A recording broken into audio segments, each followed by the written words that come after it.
When looking at a sprint race, we need to split it into three parts: the start, the transition, and the top end speed at the end.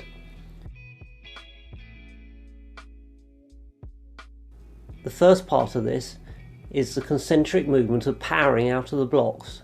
Essentially, we almost try to jump out of them. This requires muscle movements, which are contractions very similar to that we would use when lifting weights, for example squatting in the gym.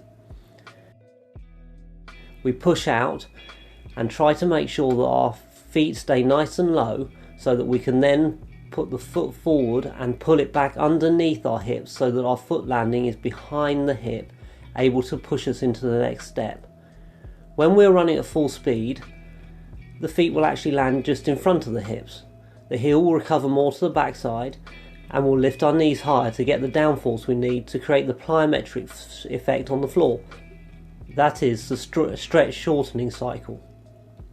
This now allows us to maintain speed for a longer period of time rather than essentially trying to accelerate across the entire race.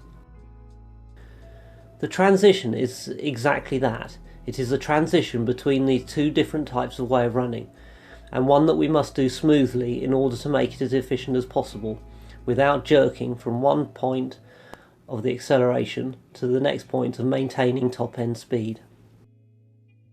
Essentially, we can think of the first two steps as being the start, and the next 8 to 10 will be the transition into a full running action.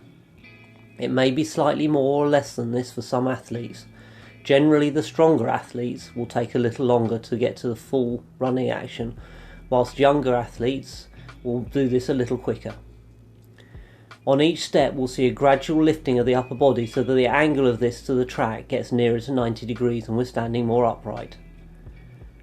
Gradually there will be more flexion at the knee as the focus of the drive becomes less horizontal and more vertical. Once we are up to full speed, the forces acting on us are essentially vertical. This is because the biggest force acting on us is gravity. And at this point is why we're trying to force our foot back down into the floor to accelerate and stop our body collapsing. The back end of the race will be about maintenance of this top end speed, and often it is the athlete that decelerates the least that is going to win.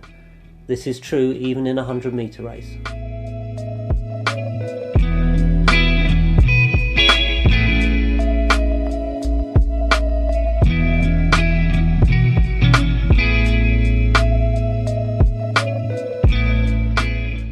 Thanks for watching. Please have a look at some of our other videos and subscribe to our channel to see our future ones. To find out more information about Momentum Sports, have a look at our website and social media pages found in the description below.